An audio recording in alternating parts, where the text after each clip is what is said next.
तारुफ। सूरह अनकबूत तरतीब के लिहाज से 29 नंबर पर है। ये मक्की सूरत है जिसमें 69 आयात और 7 रुकू हैं। ये सूरत मक्का मुकरमा के उस दौर में नाजिल हुई थी जब मुसलमानों को उनके दुश्मनों के हाथों तरह तरह की तकलीफ़ें उठानी पड़ रही थी। बाद मुसलमान उन तकलीफ़ों की शिद्दत से बाज़ औक़ात परेशान होते और उनकी हिम्मत टूटने लगती थी। इस सूरत में अल्लाह ताला ने ऐसे मुसलमानों को बड़ी कीमती हिदायत अता फरमाई है। अव्वल तो सूरत के बिल्कुल शुरू में फरमाया गया है कि अल्लाह ताला ने मोमिनों के लिए जो जन्नत तैयार फरमाई है वो इतनी सस्ती नहीं है कि किसी तकलीफ़ के बग़ैर हासिल हो जाए। ईमान लाने के बाद इंसान को मुख्तलिफ़ आजमाइशों से गुजरना ही पड़ता है।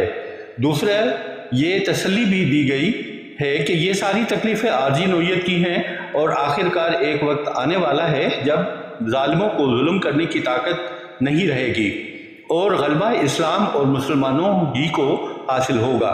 इस पचपन नज़र में अल्लाह ताला ने इस सूरत में पिछले कई अम्बियाए किराम अलैहिमुस्सलाम के वाक़यात सुनाए हैं, जिनमें से हर वाक़े में यही हुआ है कि शुरू में ईमान लाने वालों को मुश्किलात का सामना करना पड़ा, लेकिन आखिरकार अल्लाह ताला ने ज़ालिमों को बर्बाद कर किया और मज़लूम मोमिनों को फतह अता फरमाई।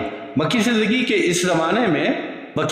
के उसी ज़माने में कई वाक़यात ऐसे पेश आए कि औलाद मुसलमान हो गई और वालिदैन कुफर पर बज़िद रहे और अपनी औलाद को वापस कुफर अख्तियार करने पर मजबूर करने लगे।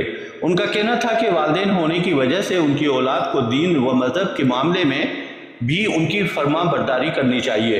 इस सूरत की आयत नंबर 8 में अल्लाह ताला ने इस सिलसिले में ये मोतदिल और बरहक उसूल बयान फरमाया कि वालिदैन के साथ अच्छा बर्ताव इंसान का फ़र्ज़ है, लेकिन अगर वो कुफर या अल्लाह ताला की नाफरमानी का हुक्म दें तो उनकी इताअत जायज़ नहीं है।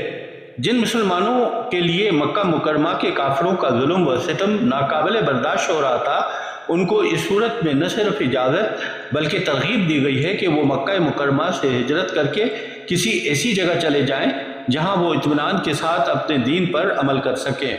बाज़ काफिर लोग मुसलमानों पर जोर देते थे कि दीन इस्लाम को छोड़ दो और अगर उसके नतीजे में तुम पर अल्लाह ताला की तरफ से कोई सज़ा आई तो तुम्हारी तरफ से हम उसे भुगत लेंगे।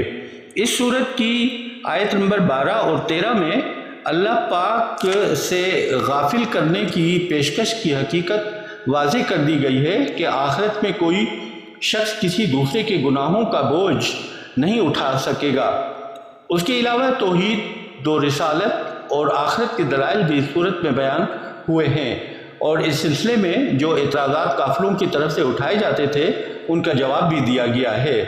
अनकबूत अरबी में मकड़ी को कहते हैं और इस सूरत की आयत नंबर 41 में अल्लाह ताला ने फरमाया है कि मुशरिकीन की मिसाल ऐसी है जैसे किसी ने मकड़ी के जाले पर भरोसा कर रखा हो।